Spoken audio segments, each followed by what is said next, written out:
Multiplication theorem on probability में जो examples आपके थे उनमें से एक एग्जाम्पल 13 किया था, जिसमें आपको एक चीज़ बताई जाती थी कि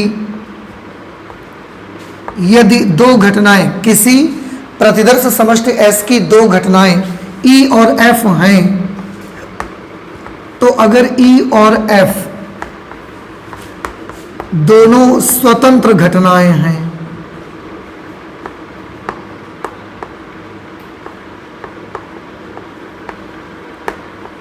E और F स्वतंत्र घटनाएं हैं, तो लास्ट क्लास में हमने ये प्रूव किया था स्वतंत्र घटनाएं हैं तब E व F डैश स्वतंत्र होंगी। ये चीज़ तो हमने लास्ट क्लास में प्रूव की थी कि अगर E और F किसी प्रतिदर्श समष्टि की दो घटनाएं हैं और वो दोनों ही स्वतंत्र हैं, तब E और F डैश कैसी होंगी? स्वतंत्र। आपको ये भी याद रखना है, ये भी प्रूव किया जा सकता है कि E डैश व F स्वतंत्र होंगी।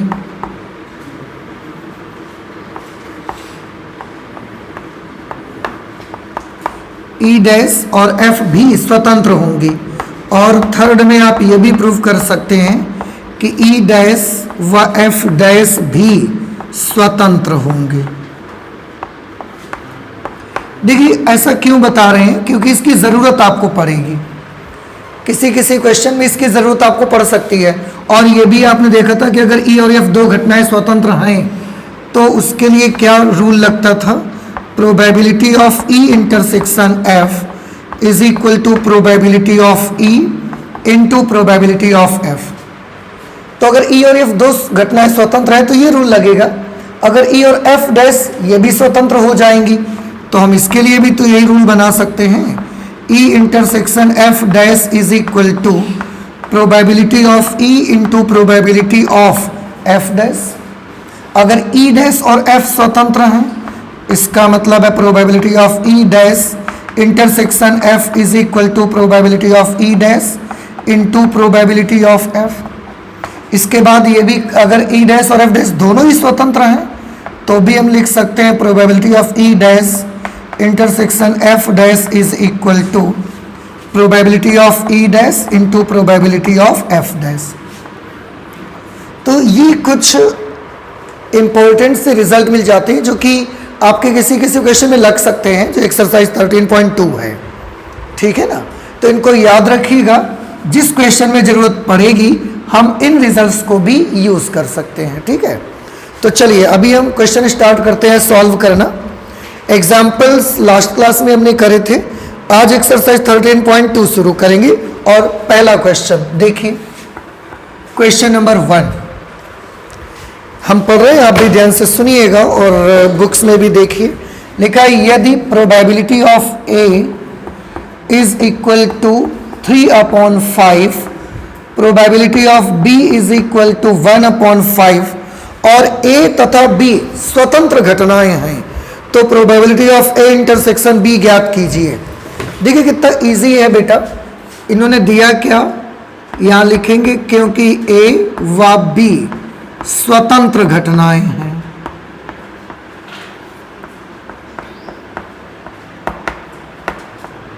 A व B स्वतंत्र घटनाएं हैं, इसलिए इनके लिए रूल क्या बनेगा probability of A intersection B के लिए? Probability of A multiplied by probability of B। Probability of A की वैल्यू है बेटा 3/5 और प्रोबेबिलिटी ऑफ B की वैल्यू है 1/5।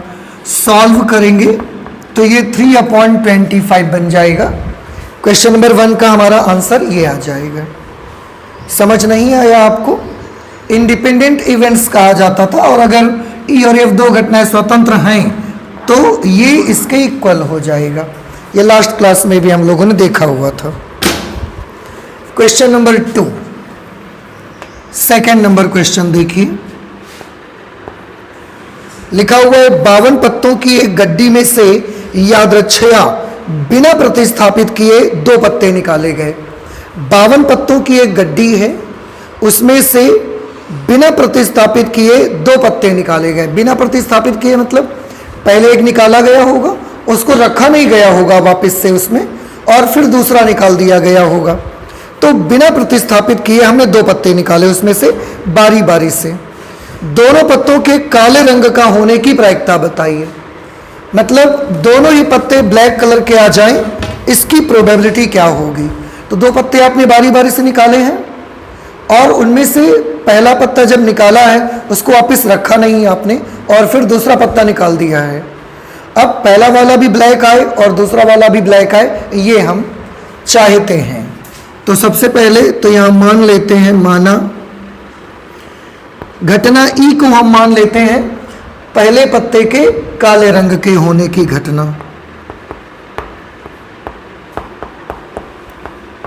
पहले पत्ते का काला होना, ये घटना ई को ई रिप्रेजेंट करती है, और दूसरे पत्ते का ब्लैक कलर का होना, ये हमने एफ मान लिया। आपको क्या चाहिए, आपको पहला पत्ता और दूसरा दोनों ही पत्ते ब्लैक कलर के चाहिए, इसलिए दोनों के लिए हम यहाँ पर सिंबल जो यूज करेंगे वो होगा ई इंटरसेक्शन एफ। ये हमको पता लगाना है। अब आप सबसे पहले आप देखिए कि probability of E intersection F का फॉर्मूला क्या होगा।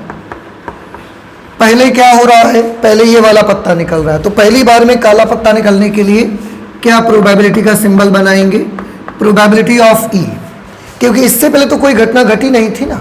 अब दोबारा में एफ के घटने की प्रायिकता क्या होगी, जब घटना एफ घटित हो रही है, उससे पहले घटना ही घटित हो चुकी है, इसलिए इसका सिंबल हम क्या बनाएंगे, प्रोबेबिलिटी ऑफ एफ अपॉन ई। तो ये फॉर्मूला होगा हमारा, इससे हमारा आंसर निकल आएगा। पर आंसर तो निकलेगा, ये और ये चीजें मालूम तो होनी चाहिए हमको। तो यहां निकाल लेते हैं, पहले इन दोनों के मान निकालो। प्रोबेबिलिटी ऑफ ई का मतलब क्या है, पहली बार में ब्लैक कलर का पत्ता निकलने की प्रायिकता। अब ये मुझे बताओ, गड्डी में टोटल कितने पत्ते हैं, 52। ये क्वेश्चन में ही बोला जा रहा है। आपको कैसा पत्ता निकाला है, पहली बार में ब्लैक कलर का निकाला है। तो ब्लैक कार्ड्स कितने होते हैं पूरी गड्डी में, 13 नहीं 26 होते हैं। 13 हुकुम के ब्लैक कलर के होते हैं, और 13 पत्ते चिड़ी के भी ब्लैक कलर के होते हैं। स्पेड और क्लब दोनों ही कार्ड्स जो आते हैं आपके, वो ब्लैक कलर के होते हैं। पूरे 52 पत्तों में से 26 पत्ते ब्लैक कलर के और 26 पत्ते रेड कलर के होते हैं। इसके अलावा कोई तीसरा कलर नहीं रहता। तो ब्लैक और रेड में अगर कलर में जाओगे तो 50-50% का आपको वहां पर प्रोबेबिलिटी मिलेगी। तब टोटल कार्ड से 52, ब्लैक कलर के कितने पत्ते होंगे, 26। इस तरीके से इसकी वैल्यू कितनी आ जाएगी, 1/2। अब हम उसको लेते हैं, प्रोबेबिलिटी ऑफ एफ अपॉन ई। इसका क्या मतलब है, इसका मतलब ये है कि पहली बार में ब्लैक कलर का पत्ता निकाला जा चुका है, ये हम जान गए हैं, और अब दोबारा में हमें ब्लैक कलर का पत्ता निकालना है, उसकी प्रायिकता बताइए।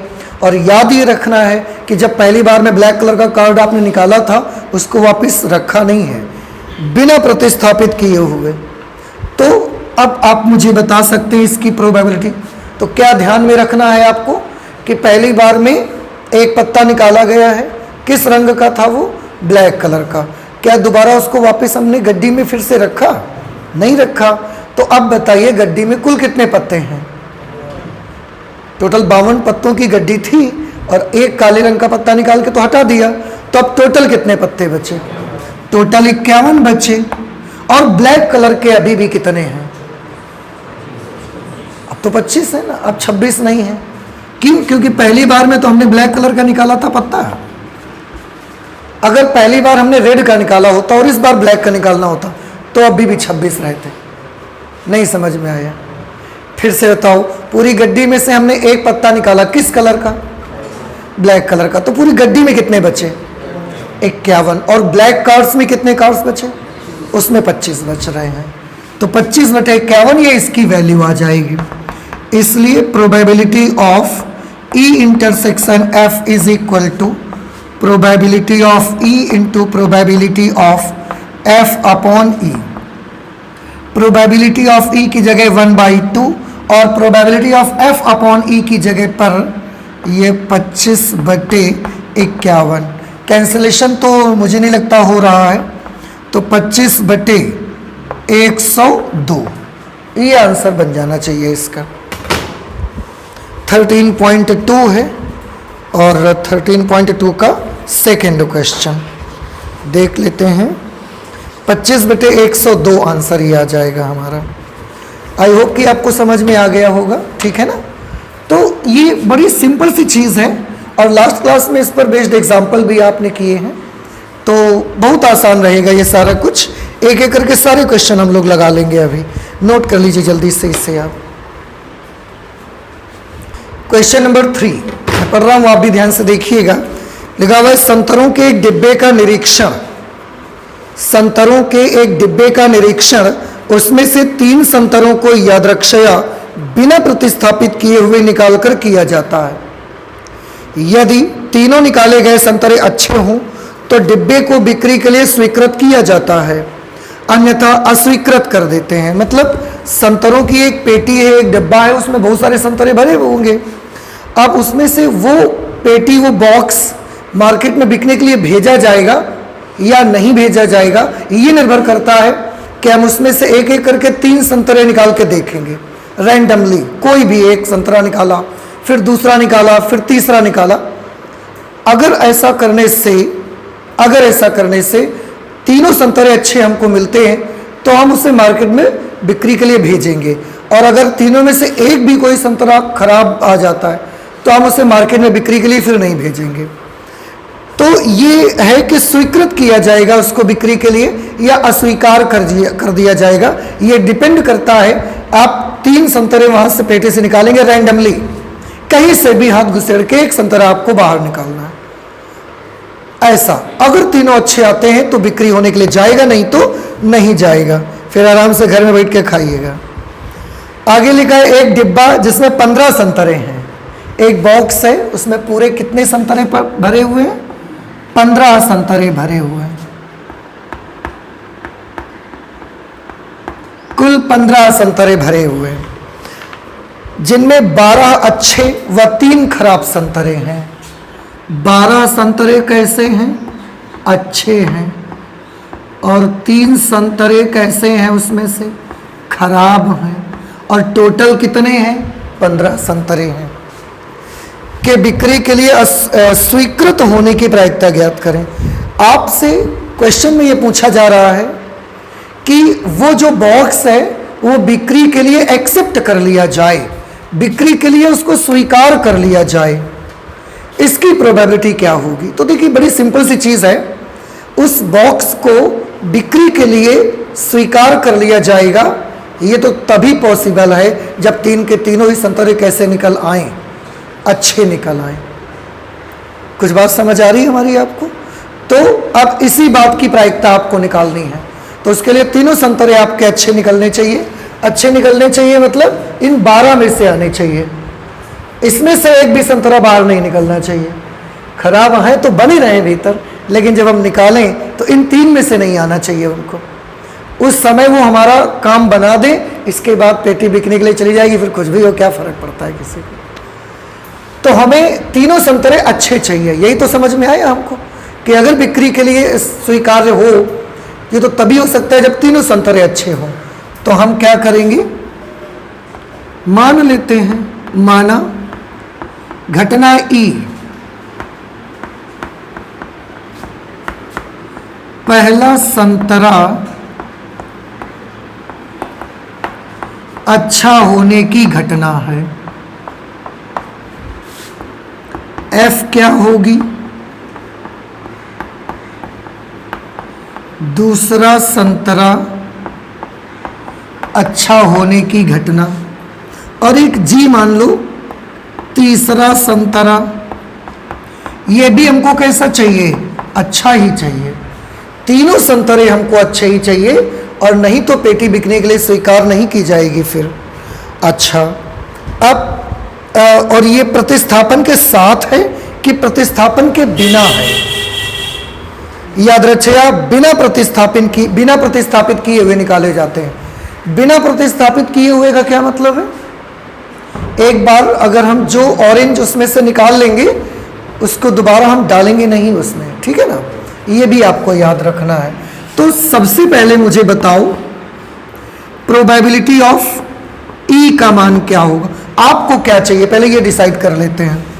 हमको चाहिए ई, एफ और जी तीनों घटनाएं घटित हों अर्थात तीनों संतरे अच्छे निकलें। तो हमें ज्ञात करना है probability of E intersection F intersection G, तीनों हमको घटनाएं घटित होनी चाहिए, तीनों संतरे अच्छे ही चाहिए हमको। इसके लिए फॉर्मूला क्या हो सकता है, याद है आपको? तीन घटनाएं हैं और तीनों अगर हो रही हैं तो उसके लिए प्रोबेबिलिटी का सूत्र क्या लगेगा? Probability of E into probability of F upon E into probability of G upon E intersection F. अगर इसकी वैल्यू आपको निकालनी और यही हमको ना पता लगाना है, अगर इसकी वैल्यू निकालनी है तो ये सब चीज़ें मालूम करो, वैल्यू लिखो, सॉल्व करो। अब हम एक एक करके सॉल्व कर लेते हैं। प्रोबेबिलिटी ऑफ ई निकालेंगे। प्रोबेबिलिटी ऑफ ई मतलब सबसे पहले जब हम संतरा निकालने गए हैं तो वो अच्छा निकला है, सबसे पहले यही कंडीशन होगी कि पेटी में 15 संतरे हैं टोटल, 12 अच्छे 3 खराब है। तो बताइए एक अच्छा संतरा निकालने की प्रायिकता क्या होगी? कुल कितने संतरे हैं वो नीचे लिखो, 15। अच्छे चाहिए, अच्छे की प्रायिकता आपको चाहिए, अच्छे कितने से हैं? 12, तो 12 यहाँ लिख दो। सॉल्व कर लो, 3 चौके 12, 3 पंचे 15। फिर इसके बाद हमको चाहिए एफ अपॉन ई। देखो संतरा निकाला होगा, रखा नहीं होगा, ध्यान रखिएगा। एफ अपॉन ई इसका क्या मतलब है? अब देखो इसमें हम बार बार, मैंने पिछली क्लास में भी आपको बोला था कि इसमें बार बार हम वो वाला फॉर्मूला नहीं लगाएंगे। कौन सा? Probability of F intersection E upon probability of E. अब आपको समझदारी से काम लेना है कि इसका एक्चुअली क्या मीनिंग है। इसका एक्चुअली मीनिंग है कि ई घटना हो चुकी है, मतलब पहला वाला संतरा अच्छा था और उसको हम निकाल चुके हैं, तो दूसरे वाले संतरे के अच्छे होने की प्रायिकता बताओ, और वो जो निकाला उसको रखा भी नहीं है। तो आप बताइए दूसरे संतरे के अच्छे होने की प्रायिकता। पेटी में संतरे कितने हैं? अभी भी 15 हैं या कुछ कम हुआ है? कम हुआ है कि नहीं कम हुआ? कैसे मालूम आपको? क्योंकि बिना प्रतिस्थापन के हम कर रहे हैं, इसलिए एक जो निकाला है उसको रखा नहीं है, तो अब 15 में से तो 14 ही बचे हुए हैं। अब अच्छे की प्रायिकता चाहिए, अच्छे संतरे कितने हैं आपके पास? 11, क्योंकि 12 थे और 12 में से एक अच्छा तो निकाल चुके हैं, अब 11 बचे, कैंसिलेशन हो नहीं सकता। इसके बाद probability of G upon E intersection F, third इसको निकालो। इसका क्या मतलब है कि पहली बार में और दूसरी बार में, दोनों बार में अच्छे संतरे निकाले जा चुके हैं, अब तीसरी बार भी अच्छा संतरा ही निकलेगा, इस बात की क्या प्रोबेबिलिटी होगी? और जो 2 संतरे हमने निकाले हैं उनको वापस रखा नहीं है उसमें पेटी में। आप बताइए कुल कितने संतरे बचे? 13 संतरे बचे टोटल। अच्छे वाले कितने हैं? अच्छे वाले 12 ही रखें कि कुछ और कम करे जाएं? कम करे जाएं, क्योंकि एक निकाला गया था पहले, फिर एक बीच में और 2 निकाले जा चुके, तो बच्चे कितने बचे? 10 बचे। अब ये तीनों की वैल्यूज आ गई, अब इससे रख देते हैं।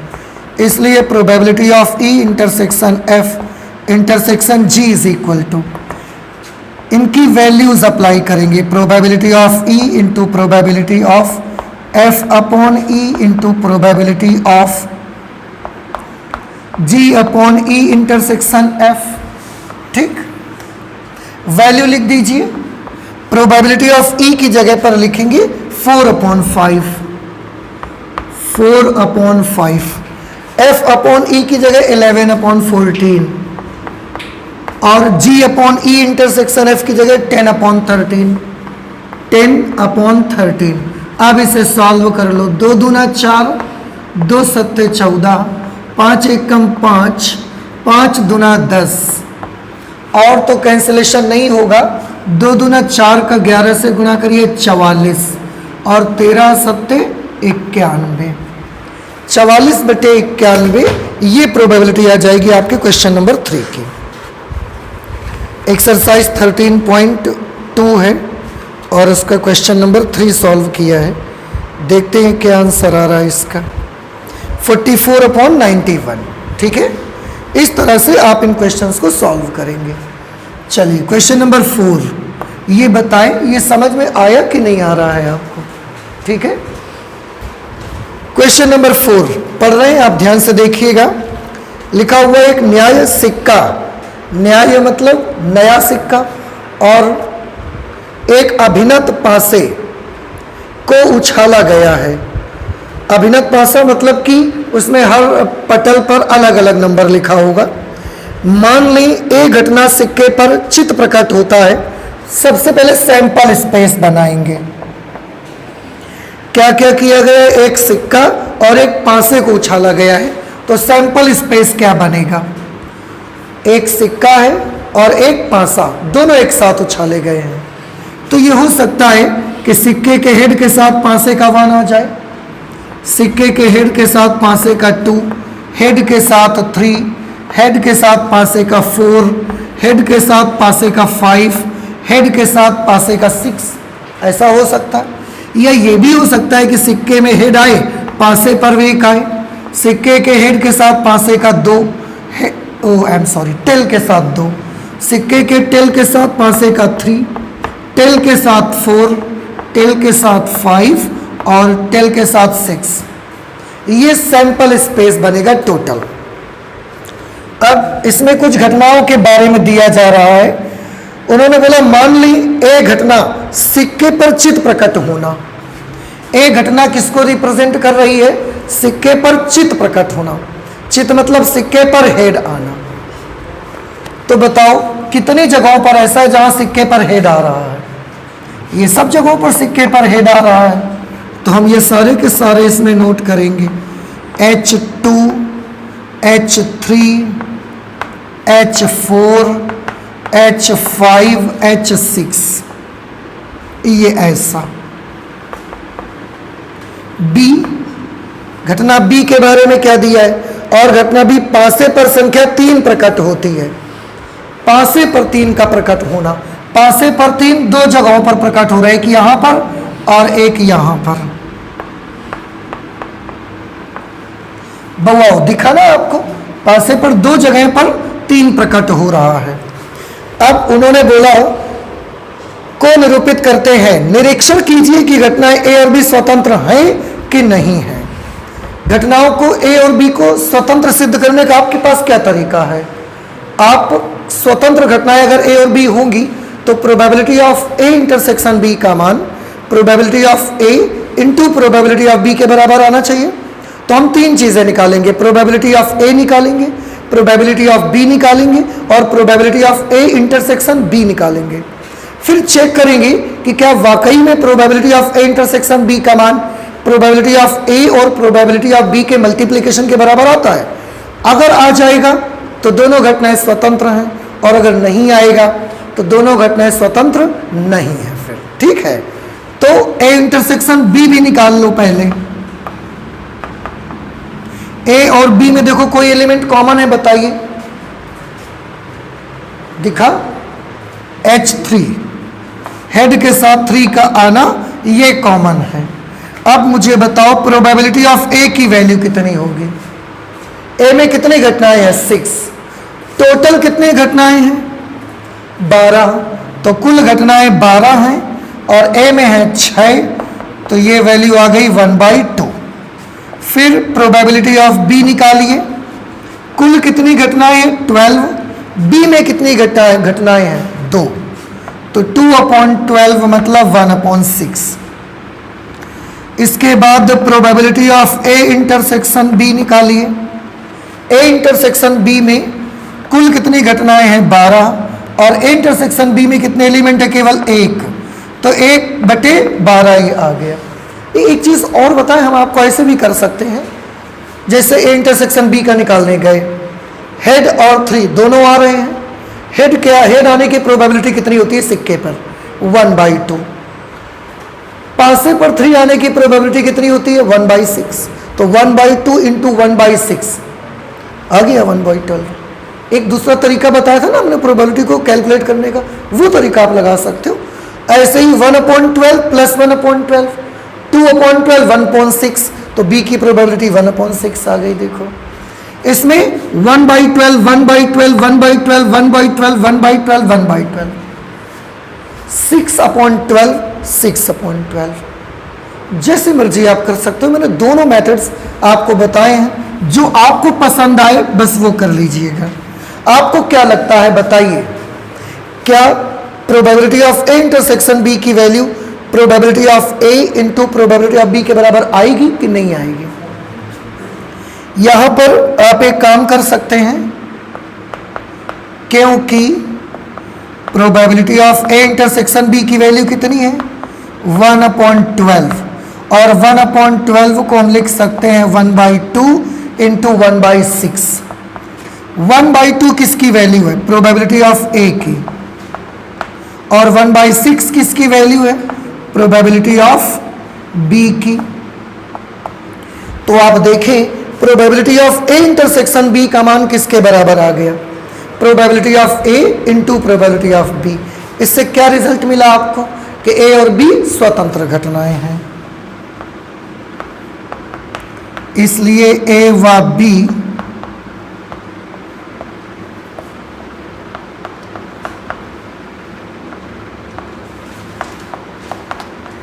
स्वतंत्र घटनाएं हैं। समझ आया कि नहीं आया आपको? आ गया सबको? इसके बाद नेक्स्ट ले लेते हैं 5 नंबर। क्वेश्चन नंबर 5, एक पासे पर 1 2 3 लाल रंग से और 4 5 6 हरे रंग से लिखे गए। पासे पर 1 से लेकर 6 तक के अंक लिखे रहते हैं, उनमें से 1 2 3 को लिखा गया है, तब उन्होंने लाल रंग से लिखा है, और 4 5 6 को लिखा है हरे रंग से। क्या हम इसका सैंपल स्पेस बना सकते हैं? 1 2 3 को लाल रंग से और 4 5 6 को हरे रंग से। तो 1 लिखा होगा रेड के साथ, रेड कलर से, 2 लिखा होगा रेड कलर से, 3 लिखा है रेड कलर से। इसके बाद बाकी 4 5 6 लिखे गए हैं हरे रंग से। तो जो 4 लिखा होगा वो ग्रीन कलर से, 5 लिखा होगा वो किससे लिखा है? ग्रीन कलर से, और 6 भी किससे लिखा गया है?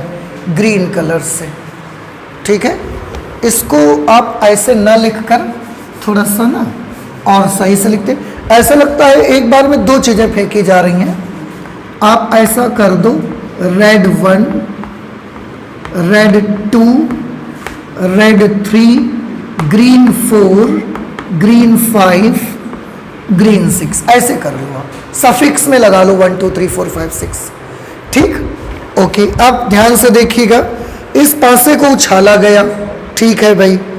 मान ले ए घटना सम संख्या है, घटना ए किसको रिप्रेजेंट कर रही है? सम संख्या को। सम संख्या कहां कहां मिलेगी बताओ आपको? R2 G4 G6, R2 G4 G6। घटना बी संख्या लाल रंग से लिखी गई है, लाल रंग से लिखी गई है संख्या। अब बताओ, घटना बी ये बता रही है कि संख्या लाल रंग से लिखी गई है, तो बताओ कौन सी इवेंट यहां से लेनी है? लाल रंग वाली सब ले लेनी है आपको। तो आप R1 R2 R3। अब आगे पूछा जा रहा है, कौन निरूपित करते हैं क्या ए और बी स्वतंत्र हैं? आपको ये बताना है, पता लगाना है कि क्या जो घटनाएं ए और बी उन्होंने दी हैं वो इंडिपेंडेंट हैं कि नहीं है। घटनाओं को स्वतंत्र सिद्ध करने का हमारा ये तरीका है बड़ा आसान सा, तो हम वही मेथड यूज करेंगे। अब इसके लिए सबसे पहले हम ए इंटरसेक्शन बी निकाल लेते हैं। बताओ ए और बी में कौन सा कॉमन होगा? R2 कॉमन है, बाकी तो कोई कॉमन है नहीं भाई। अब सबसे पहले मुझे बताइए प्रोबेबिलिटी ऑफ ए की वैल्यू क्या होगी? ए में कितनी घटनाएं हैं? 3, कुल कितनी है 6, तो 3/6 करेंगे 1/2। प्रोबेबिलिटी ऑफ बी निकालो, कुल कितनी है 6, बी में है 3, तो 1/2 आ जाएगी। फिर probability of A intersection B निकालो, ए इंटरसेक्शन बी में है 1 और कुल कितनी है 6, तो ये आ गया 1/6। यहाँ पर आप देखो, अगर इसको मल्टीप्लाई करवाओगे तो ये आ गया 1/4, पर ये तो 1/6 है।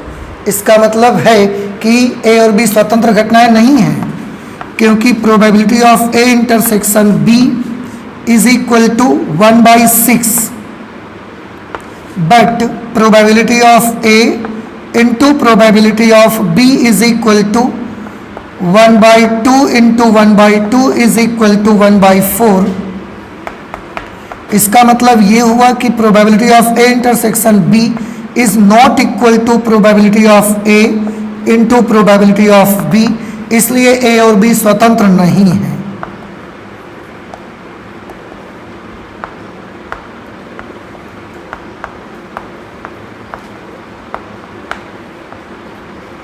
जो दो घटनाएं ए और बी हैं ये स्वतंत्र नहीं है। इसको चेक करके देखें। 13.2 एक्सरसाइज है आपकी और क्वेश्चन नंबर 5 है। ए और बी स्वतंत्र नहीं है, ठीक है। इस तरह से आप इसे सॉल्व करेंगे। इस एक्सरसाइज में जब भी किसी क्वेश्चन में बोला जाए कि सिद्ध करिए कि या दिखाओ कि ए और बी स्वतंत्र हैं या नहीं है, आपको यही काम करना है। और इस प्रकार के क्वेश्चन एग्जाम में पूछे भी जाते हैं। एक आध क्वेश्चन तो इसका जरूर आ जाता है। आपको क्वेश्चन देंगे और ये बोलेंगे कि क्या ए और बी स्वतंत्र हैं, ऐसे। तो इसको अच्छे से तरीके से तैयार करो, इस पर बेस्ड क्वेश्चन आपको मिल सकते हैं। नोट कर लीजिए, आगे और भी करते हैं। क्वेश्चन नंबर 6 में है, मान लें ई तथा एफ दो घटनाएं इस प्रकार हैं कि probability of E is equal to 3/5, probability of F is equal to 3/10, probability of E upon F is equal to 1/5। तब क्या ई और एफ स्वतंत्र हैं? ये तो डिसाइड होगा अगर probability of E intersection F का मान probability of E into probability of F के बराबर हो जाए तो यहां निकालेंगे हम probability of E into probability of F. Probability of E की वैल्यू है 3/5, प्रोबेबिलिटी ऑफ एफ की वैल्यू है 3/10। ये तो बेटा 9/50 आएगा और कैंसिलेशन के नाम पर तो कुछ नहीं हो सकता। और हम देख रहे हैं कि ये जो है ये probability of E intersection F के बराबर भी नहीं आ रहा है, क्योंकि ये 9/50 आ रहा है और इसकी वैल्यू 1/5 है। तो इन दोनों की प्रोबेबिलिटीज का मल्टीप्लिकेशन ई इंटरसेक्शन एफ की प्रोबेबिलिटी के इक्वल नहीं आ रहा है, इसलिए हम लिख सकते हैं ई व एफ स्वतंत्र घटनाएं नहीं हैं।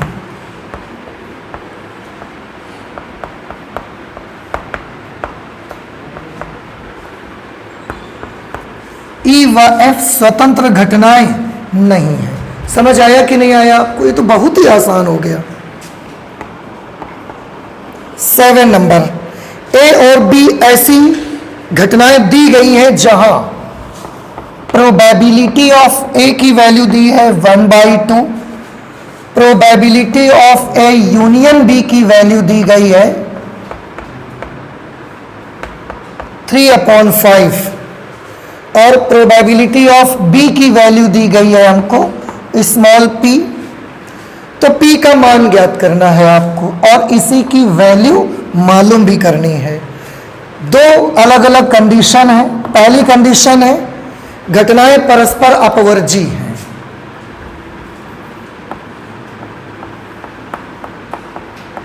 घटनाएं ए व बी परस्पर अपवर्जी हैं।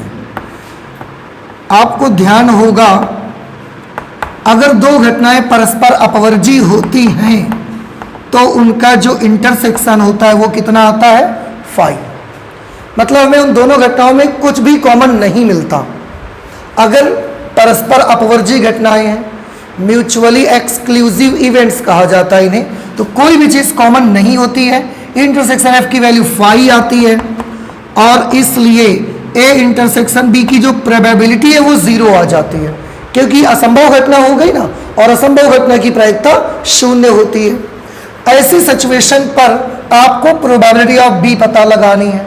आप एक काम कर लीजिए, एक सूत्र आपको याद होगा, probability of A union B is equal to probability of A plus probability of B minus probability of A intersection B.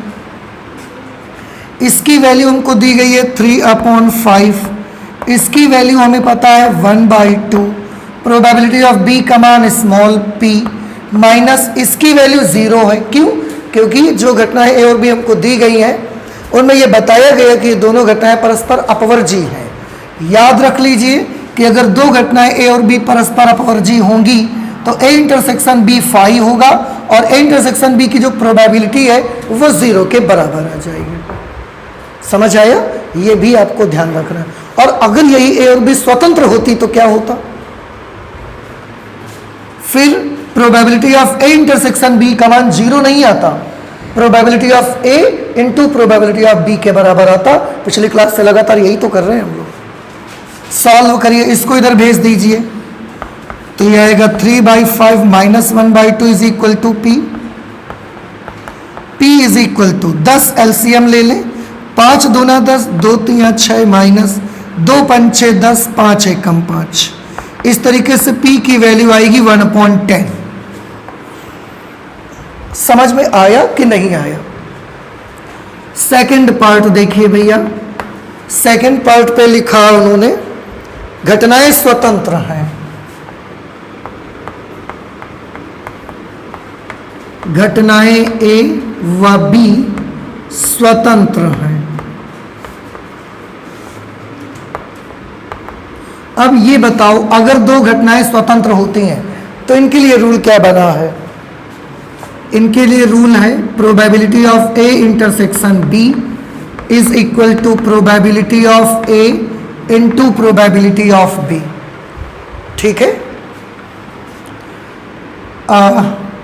तो probability of A intersection B की वैल्यू कितनी आएगी? प्रोबेबिलिटी ऑफ ए की वैल्यू है 1/2 और probability of B की value है p। इस तरीके से इसकी वैल्यू आ जाएगी p/2। और अब हम फिर से सूत्र लगा देंगे, probability of A intersection B is A union B कर लो, is equal to probability of A plus probability of B minus probability of A intersection B. इसकी वैल्यू बेटा दी गई है 3/5, प्रोबेबिलिटी ऑफ ए की वैल्यू है 1/2 प्लस इसकी p और इसकी वैल्यू है p/2। ये देखो निकाली है हमने यहां पर, इसको इधर ले आइए, 3/5 माइनस 1/2, वहां बचेगा p माइनस p/2।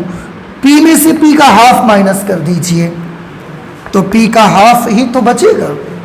इधर 3/5 में 1/2 माइनस करेंगे, 3/5 में 1/2 माइनस करने से 1/10 आता है, तो इसकी जगह सीधे हम 1/10 लिख देंगे।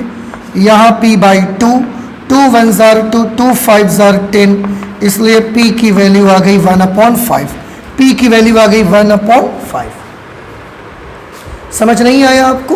तो दोनों तरह से आपका आंसर निकल आया, फर्स्ट पार्ट भी और सेकंड पार्ट भी।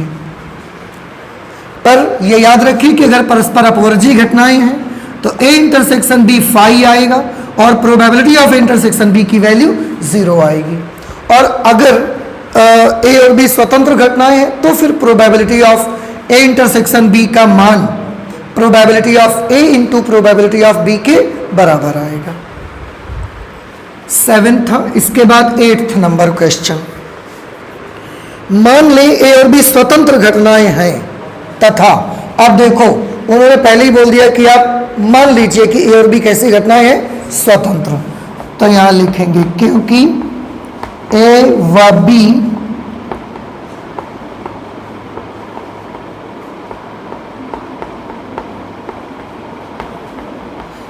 बी स्वतंत्र घटनाएं हैं, इसलिए probability of A intersection B की वैल्यू कैसे निकाली जाएगी? Probability of A into probability of B से निकाली जाएगी। और क्वेश्चन में ना प्रोबेबिलिटी ऑफ ए की वैल्यू हमको दी गई है, ये है 0.3 और प्रोबेबिलिटी ऑफ बी की वैल्यू दी गई है 0.4 ऐसे। तो अगर हम इसकी जगह लिखेंगे 0.3, 0.4 तो 4 तिया 12, 0.12 आ जाएगी probability of A intersection B की वैल्यू। अब एक एक क्वेश्चन पर आते हैं, एक एक पार्ट लगाएंगे। फर्स्ट पार्ट में लिखा हुआ है probability of A intersection B का मान बताओ। तो बेटा प्रोबेबिलिटी ऑफ इंटरसेक्शन बी का मान आ तो गया है 0.12, ठीक। सेकंड पार्ट है probability of A union B की वैल्यू बताइए। आपको याद होगा इसका तो फॉर्मूला, क्या फॉर्मूला होता है? Probability of A plus probability of B minus probability of A intersection B. क्या मुझे सॉल्व करने की आवश्यकता है? आप पी ए का मान लिखो, पी बी का मान लिखो, पी ए इंटरसेक्शन बी का मान लिखो, सब आपके सामने है। कैलकुलेट कर लीजिए अपने आप से। थर्ड नंबर पे probability of A upon B की वैल्यू बताइए। Probability of A upon B, क्या आप बता सकते हैं इसका सूत्र याद है आपको? This is the conditional probability. क्या फॉर्मूला होता है? Probability of A intersection B upon probability of B. कर लेंगे, इसकी वैल्यू ये रखी है और इसकी वैल्यू वो रखी है, सॉल्व आप करेंगे। फोर्थ पार्ट पे प्रोबेबिलिटी ऑफ बी अपॉन ए पूछा गया है। अब इसकी वैल्यू आप बता सकते हैं, probability of B intersection A upon probability of A. Probability of B intersection A और probability of A intersection B दोनों के ही मान आपस में बराबर होते हैं और इन दोनों की वैल्यूज आपको वहां से पता है। आप जैसे ही रखोगे कैलकुलेट होके आपका आंसर आ जाएगा। तो इस तरीके से क्वेश्चन नंबर 8 सॉल्व हो जाएगा आपका। नोट कर लीजिए, इसके बाद 9 और उससे आगे के क्वेश्चंस करते हैं, ठीक है? नोट करिए जल्दी से। क्वेश्चन नंबर 9 में लिखा है दी गई घटनाएं ए और बी ऐसी हैं जहां probability of A is equal to 1/4 और probability of B is equal to 1/2। Probability of A intersection B is equal to 1/8। तब प्रोबेबिलिटी ए नहीं और बी नहीं, प्रोबेबिलिटी ऑफ ए नहीं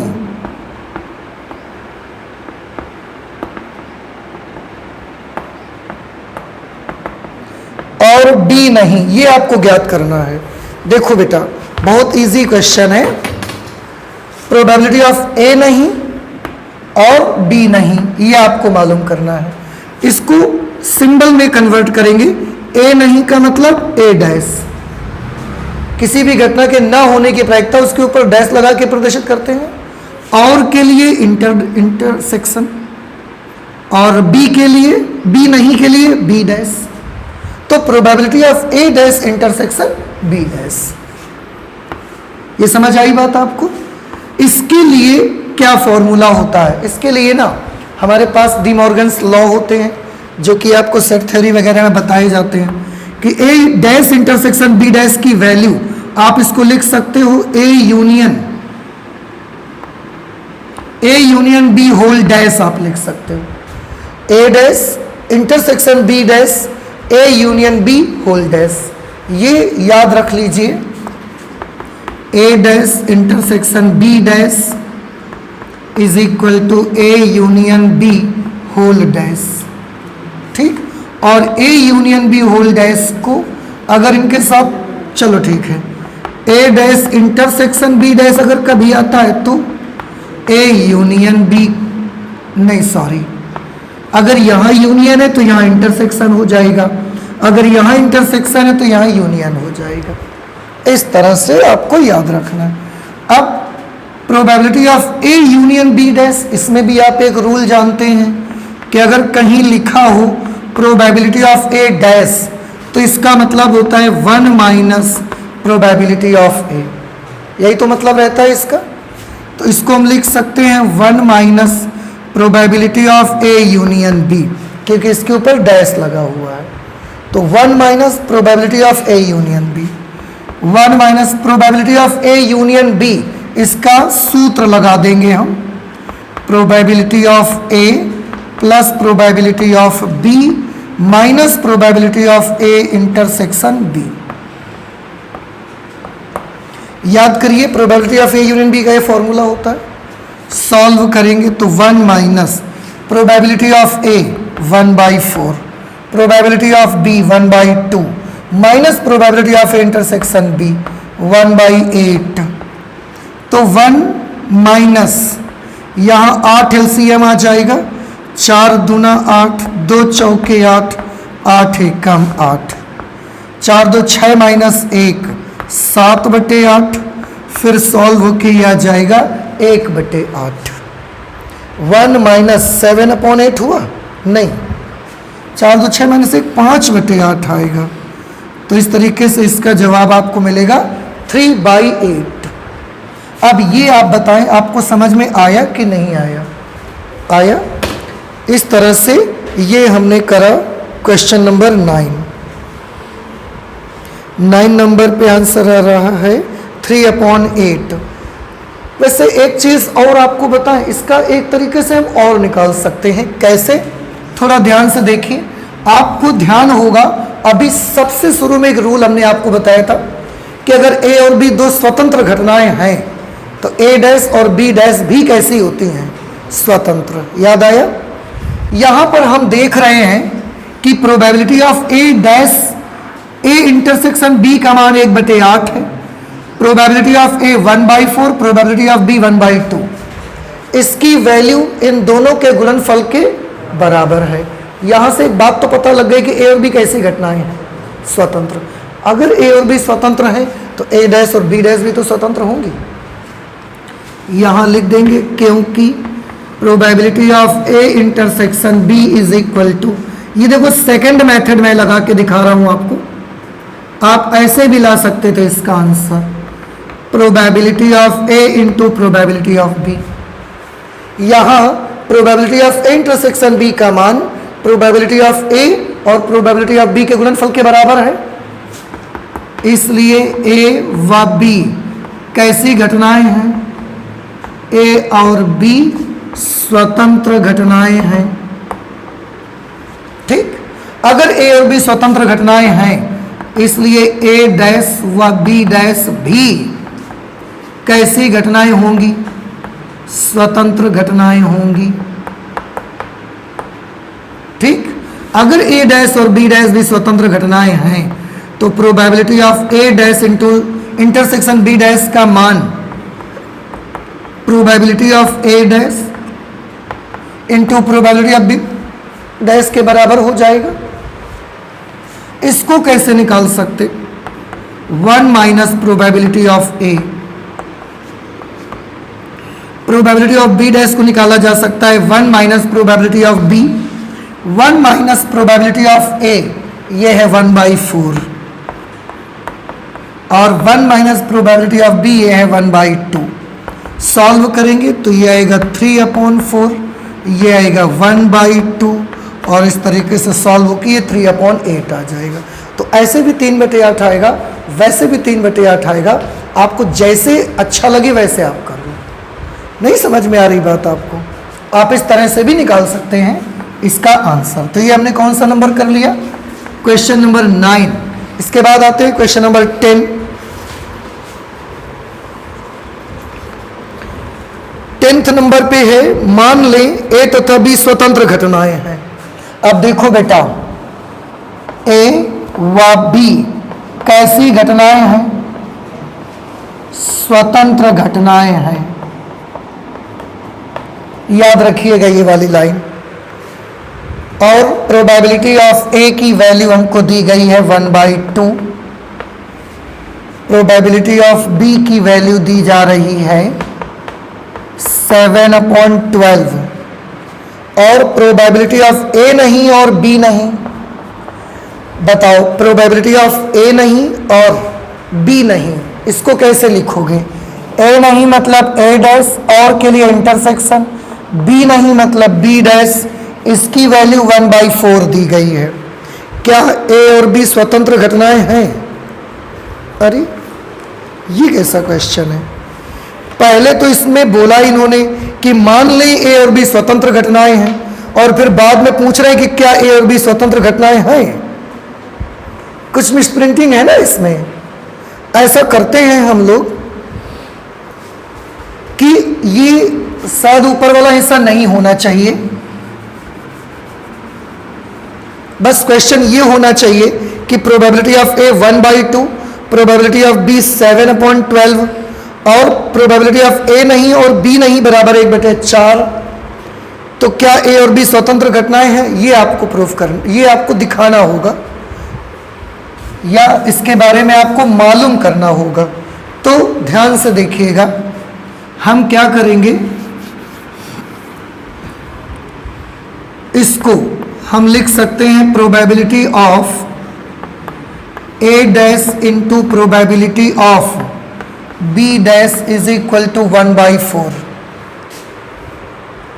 क्या ये हम कर सकते हैं? लेकिन ये तो तभी हो सकता था जब ए और बी स्वतंत्र घटनाएं हों, पर ये तो हमको पता लगाना है कि स्वतंत्र है कि नहीं। तो अभी इसको मत लिखिए, आप ऐसे कर लो। कैसे? देखो ध्यान से, इसको लिख सकते हो probability of A union B whole dash is equal to 4। ये तो डिमॉर्गन्स लॉ से लिख सकते हैं, इसमें तो कोई डाउट नहीं है। इसको क्या लिखेंगे फिर बताओ? Probability of A union B whole dash, इसको लिख सकते हैं 1 minus probability of A union B. जैसे प्रोबेबिलिटी ऑफ ए डैश बराबर 1 माइनस प्रोबेबिलिटी ऑफ ए, वैसे ही probability of A union B dash बराबर 1 minus probability of A union B 1/4। इसको उधर भेज दो, इसको इधर ले आओ। तो probability of A union B की वैल्यू आ गई 1 minus 1/4, 3/4। Probability of A union B का ये मान आ गया। अब हम इसका सूत्र लगा देंगे। आपको याद है इसका formula? Probability of A plus probability of B minus probability of A intersection B, और राइट साइड पे इसके 3/4 है ही। इसकी वैल्यू दी गई है 1/2, ये है 7/12 minus probability of A intersection B is equal to 3/4। हो सकता है आपको लग रहा हो कि एक्चुअली आप कर क्या रहे हैं। तो आपको यही तो देखना है ना कि क्या ए और बी स्वतंत्र हैं। अगर ए और बी स्वतंत्र हैं तो फिर probability of A intersection B का मान probability of A into probability of B के बराबर होना चाहिए। तो एक्चुअली हम probability of A intersection B निकाल रहे हैं। क्यों? Probability of A intersection B हम निकाल लेंगे, प्रोबेबिलिटी ऑफ ए और प्रोबेबिलिटी ऑफ बी हमारे पास है। फिर चेक हो जाएगा कि probability of A intersection B का मान इन दोनों के गुणन के बराबर आ रहा है कि नहीं आ रहा है। अगर आ गया तो स्वतंत्र है, नहीं आया तो स्वतंत्र नहीं है। सिंपल। इसलिए हमारा मेन मकसद है probability of A intersection B की वैल्यू को निकालना। तो ये निकाल रहे हैं। अब आप एक काम करें, इसको उधर भेज दें और ये इधर ले आए। तो probability of A intersection B की वैल्यू कितनी आ जाएगी? 1/2 प्लस 7/12 माइनस 3/4। ये 2, 12, 4, इनका एलसीएम कितना आएगा? 2, 12 और 4 का एलसीएम 12, 2 छंग 12, यहाँ 12 एक कम 12, फिर 7, 4 तियाँ 12, 3 तियाँ 9, 7 6 13 में से 9 चले गए, 4/12, 1/3। ये probability of A intersection B आया। अब हम निकालेंगे probability of A into probability of B का मान।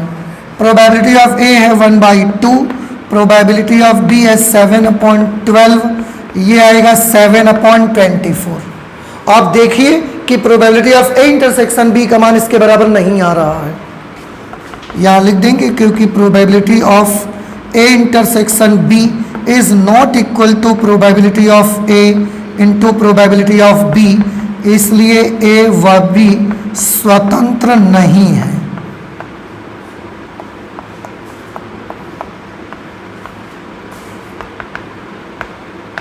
स्वतंत्र घटनाएं नहीं है। ये हमारा हुआ क्वेश्चन नंबर 10। ए और बी स्वतंत्र नहीं है। अब ये बताएं क्या आपको समझ में आया? ये दिया गया था, हमने इसी में डिमॉर्गन्स लॉ लगाया, फिर उसके बाद ये लिखा, इसका मान निकाल लिया, फिर probability of A union B का सूत्र लगाया, probability of A plus probability of B minus probability of A intersection B, उधर 3/4 था ही, सॉल्व करके पहले हमने ए इंटरसेक्शन बी की प्रोबेबिलिटी निकाली, फिर ए और बी की प्रोबेबिलिटीज का मल्टीप्लिकेशन निकाला और देखा कि इसका मान इसके बराबर तो कहीं से नहीं आ रहा, इसलिए ए और बी स्वतंत्र नहीं है फिर तो। ठीक, तो ये हमने क्वेश्चन कर लिया, क्वेश्चन नंबर 10 नोट करिए। इसके बाद 11 नंबर आते हैं। क्वेश्चन नंबर 11 लिखा हुआ ए और बी स्वतंत्र घटनाएं दी गई हैं। अब देखो पहले ही उन्होंने बोल दिया कि ए और बी स्वतंत्र घटनाएं हैं, तो बेटा अगर ए और बी स्वतंत्र घटनाएं हैं, ए व बी स्वतंत्र हैं, अगर ए व बी स्वतंत्र हैं तो फिर probability of A intersection B की value probability of A into probability of B के बराबर हो जाएगी। प्रोबेबिलिटी ऑफ ए की वैल्यू है 0.3, प्रोबेबिलिटी ऑफ बी है 0.6, ये आ जाएगा 0.18, 6×3=18। ठीक है, अब उन्होंने कुछ क्वेश्चंस पार्ट्स में दिए हैं, वो पूछे हैं। जैसे पहला है प्रोबेबिलिटी ऑफ ए और बी, बताइए। और का क्या मतलब होता है? इंटरसेक्शन। या का मतलब होगा यूनियन।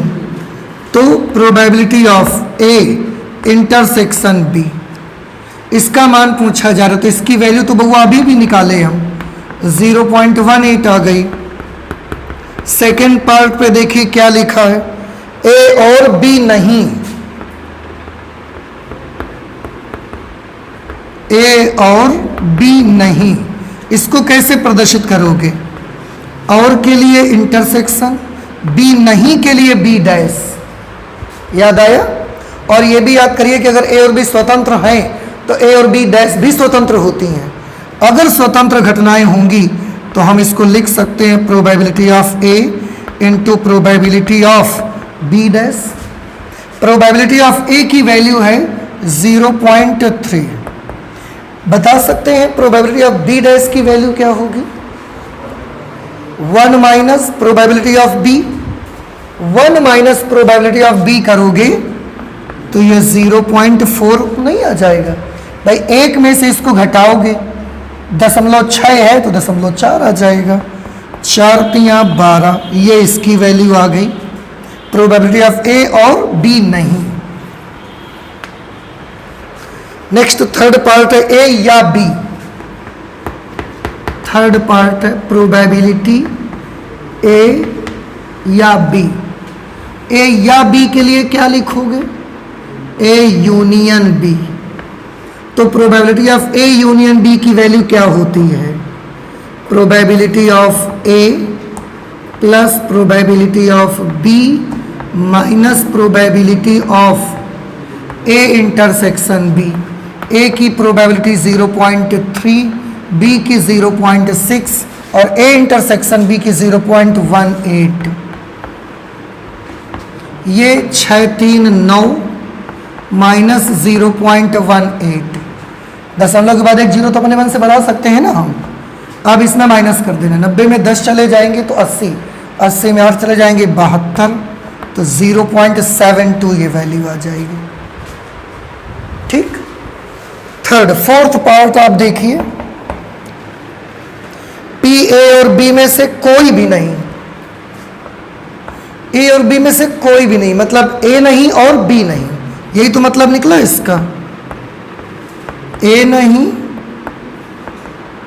और बी नहीं, भाई ए और बी में से कोई भी नहीं, तो ना तो ए लेना है और ना बी लेना है आपको। अब ये क्या हो जाएगा, ए डैश इंटरसेक्शन बी डैश। अब क्योंकि ए और बी स्वतंत्र थी तो ये भी स्वतंत्र है।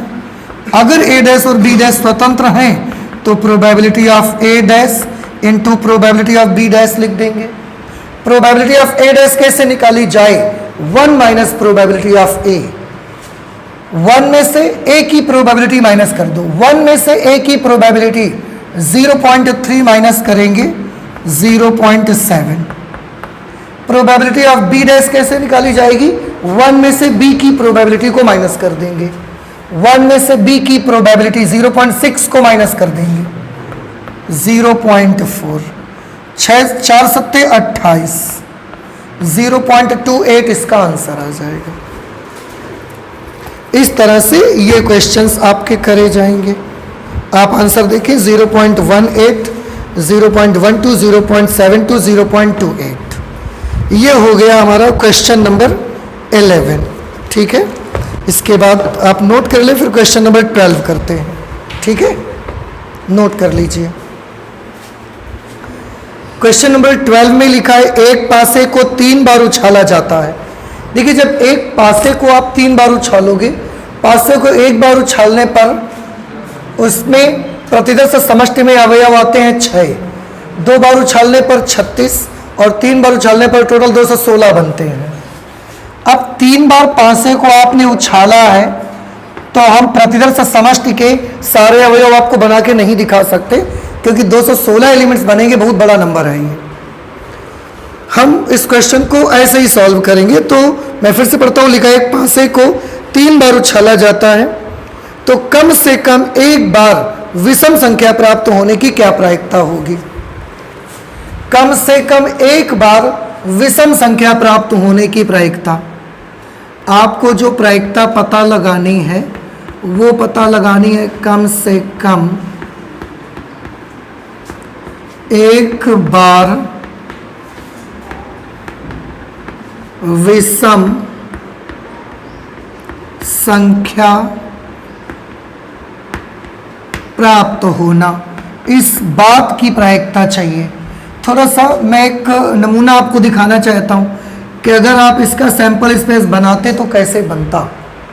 3 पासे आपने फेंके हैं या एक पासा 3 बार फेंका है, बात एक ही होती है। एक पासे को 3 बार उछाला जा रहा है तो ये ऐसे आ सकता है ना, 1 1 1 1 1 2, इस तरीके से आएगा 6 6 6 तक टोटल, और 216 आउटकम्स रहेंगे इसमें, क्योंकि एक पासा 3 बार आप फेंक रहे हो, पहली बार एक, दूसरी बार एक, तीसरी बार भी एक हो सकता है। ये चीज़ें आपको देखना है।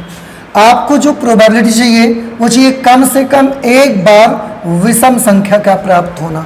अब देखो, ये अगर प्रोबेबिलिटी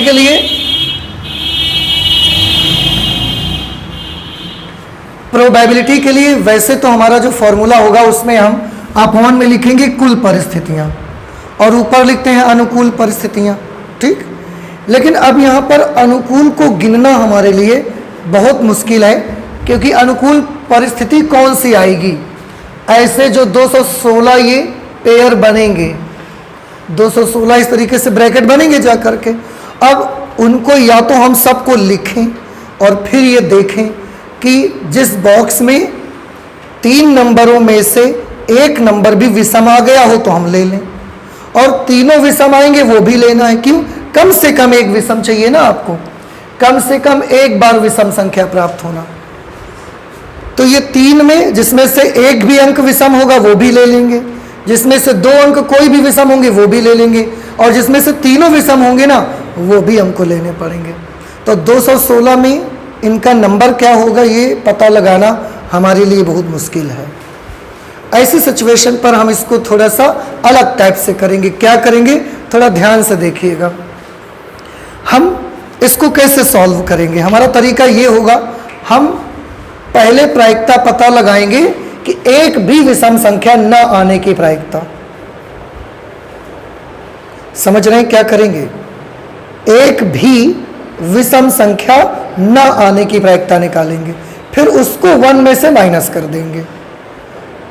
अब एक भी विषम संख्या न आने की प्रायिकता निकालकर अगर हम उसको 1 में से माइनस कर देंगे तो कम से कम एक विषम अंक आने की प्रायिकता आ जाएगी। समझ रहे हैं आप? तो ये करना है हमको, क्या निकालना है सबसे पहले, एक भी विषम अंक न आने की प्रायिकता।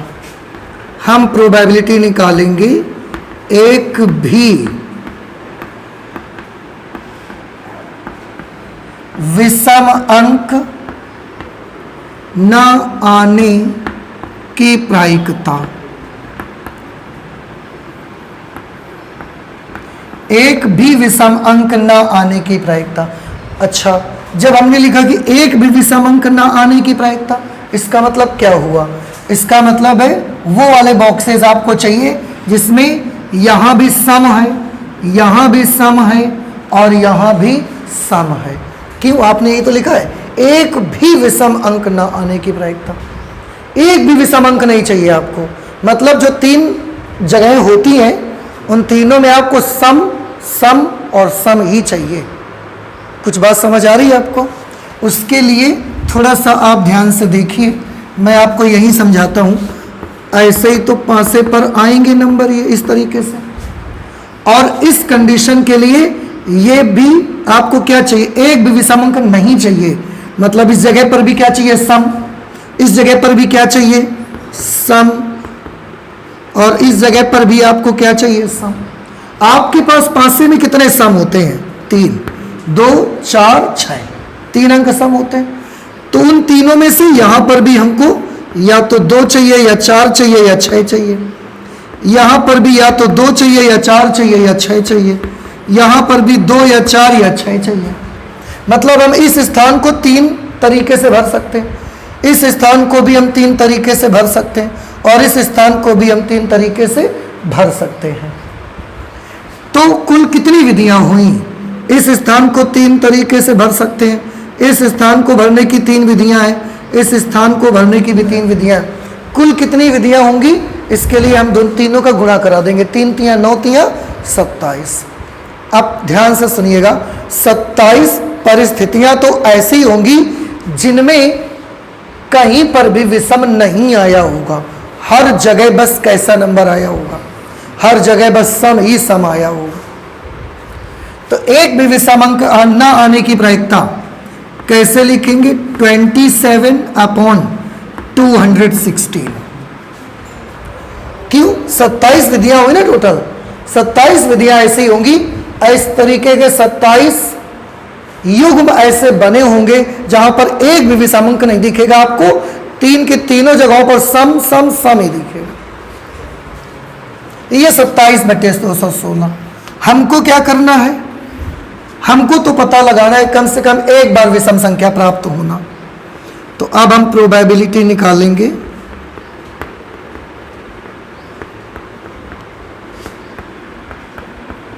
कम से कम एक बार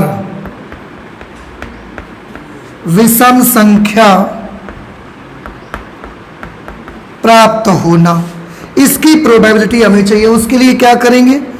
1 माइनस, और ये प्रोबेबिलिटी माइनस कर देंगे। एक भी विषम अंक न आने की प्रायिकता, न आने की घटना। ठीक, अब देखो ध्यान से समझ लो इसको, कि अगर आपने पहले निकाला एक भी विषम अंक न आने की घटना, अगर उसकी प्रायिकता को आपने एक में से माइनस कर दिया तो फिर कौन सी प्रायिकता आ जाएगी? कम से कम एक बार विषम संख्या प्राप्त होने की प्रायिकता आपको मिल जाएगी। तो 1 माइनस, और इसकी वैल्यू आ रही है 27/216।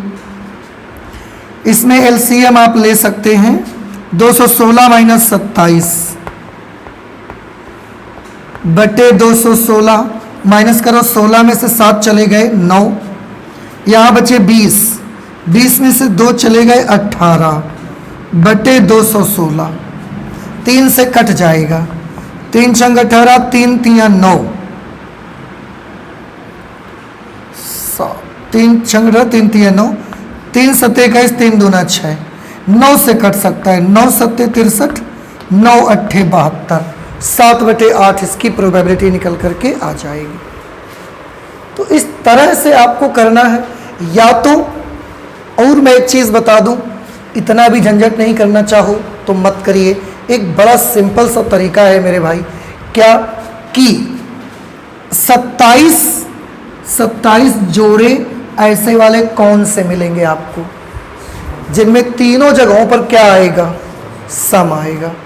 तो अगर टोटल कितने थे हमारे पास 216, उनमें से 27 बॉक्स ऐसे होंगे जहां सम ही सम मिलेगा आपको। तो अगर ये 27 216 में ये 27 अगर हम हटा दें तो हमें बाकी कितने बचे 189।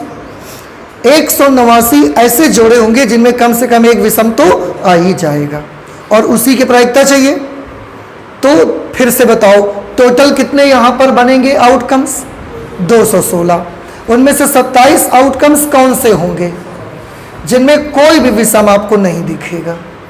तो कितने आउटकम्स ऐसे होंगे जिनमें कम से कम एक विषम दिखेगा, तो आपको 189 और विषम दिखने की तो प्रायिकता चाहिए आपको। तो 189/216 कर दो, बाद में पहुंचना यहीं पर है आपको। आप चाहो तो इतना सबसे बच सकते हो, ये नहीं करो आप इतना बवंडर।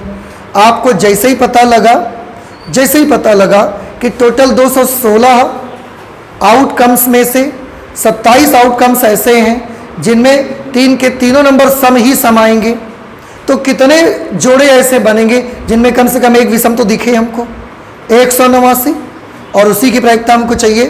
तो सीधे आप लिख सकते हो कि कम से कम एक बार विषम संख्या प्राप्त होने की प्रायिकता बराबर 189/216। सॉल्व कर दो बस इसको। अगर आपको लगता है ये आपको इरिटेट करता है, ये आपको परेशान करता है, तो डायरेक्ट आप कर लीजिए, क्योंकि आपको तो समझ में आ गया ना कि टोटल आउटकम्स कितने बने 216। उनमें से 27 ऐसे थे जिनमें कोई विषम संख्या नहीं आ रही है, तो फिर कितने ऐसे जिनमें कम से कम एक विषम तो आ जाएगा 189 और उसी की प्रायिकता हमको चाहिए, तो 189/216 कर देंगे। ठीक, ऐसे आप कर सकते हो। नेक्स्ट क्वेश्चन नंबर 13 देखिए, ये 12 नंबर था, 13 नंबर। 2 गेंद एक बॉक्स से प्रतिस्थापन सहित निकाली जाती हैं। बॉक्स में 10 काली और 8 लाल गेंदें हैं। 10 काली और 8 लाल गेंदें हैं। देखिए एक ये बॉक्स है, उसमें 10 काली गेंदें हैं, 8 लाल गेंदें हैं। कहा गया, फिर से मैं पढ़ रहा हूं, आप ध्यान से सुनिएगा। लिखा है 2 गेंद एक बॉक्स से प्रतिस्थापन सहित निकाली जाती हैं। हाँ, इसमें लिखा था पर किसी ने काट के प्रतिस्थापन सहित किया है। अब पता नहीं क्या होना चाहिए, ऐसा लग रहा है। अब क्या करें, बिना प्रतिस्थापन निकालें कि प्रतिस्थापन सहित निकालें? उसमें बिना लिखा है ना, लेकिन मैंने बोला ना, यहाँ पर किसी ने काट के बिना को हटाया है और प्रतिस्थापन सहित लिखा है। दोनों गेंदें लाल हों, मतलब पहली वाली भी लाल हो और दूसरी वाली भी लाल हो। अगर पहली वाली लाल होगी, देखो करके देख लेते हैं, 1 मिनट लगेगा। अगर प्रतिस्थापन सहित निकालेंगे, मतलब रख देंगे हम, तो पहली गेंद लाल आने की क्या प्रायिकता होगी 8/18 और दूसरी गेंद लाल आने की प्रायिकता क्या होगी 8/18। अगर प्रतिस्थापन सहित ले रहे हैं तो सॉल्व कर लो इसको। 2 चौके 8, 2 नहीं 18, 4/9, 16/81। क्या आंसर आ रहा है 13 नंबर। हाँ, आ तो रहा है 16/81 है ना। तो इसका मतलब है कि प्रतिस्थापन सहित निकाला जा रहा है। बिना वाला काट दो, तो फिर इना बिना कुछ नहीं, प्रतिस्थापन सहित निकाला जाएगा। ठीक है, पढ़े अब हम। देखो भैया, 2 गेंद एक बॉक्स से प्रतिस्थापन सहित निकाली जाती हैं। बॉक्स में 10 काली और 8 लाल गेंदें हैं। देखो एक बॉक्स है, उसमें 10 काली और 8 लाल गेंदें हैं। और 2 गेंदें निकाली जाती हैं प्रतिस्थापन सहित, मतलब एक हम निकालेंगे, फिर अगली बॉल जब निकालने जाएंगे उससे पहले ये वाली रख देंगे उस पे। तो प्रायिकता ज्ञात करिए। फर्स्ट पार्ट है दोनों गेंदें लाल हों। फर्स्ट पार्ट पे आपको क्या करना है, दोनों गेंदें लाल हों।